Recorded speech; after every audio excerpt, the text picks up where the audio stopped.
Take a look at these two chocolate bars. They're cut differently. Which one do you think has more chocolate? Let's look a little closer.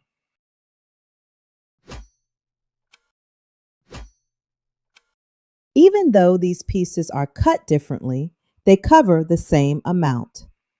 When different fractions show the same amount, we call them equivalent fractions. So even though these fractions look different, they represent the same amount.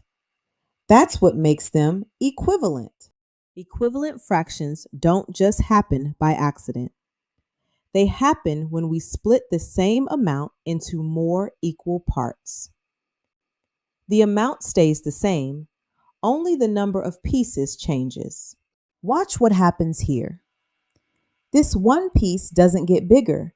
It just gets split into two equal parts. Now we have two pieces, but the amount of chocolate is still the same. So when we write it down, 1/2 and 2/4 are just different ways to describe the same amount.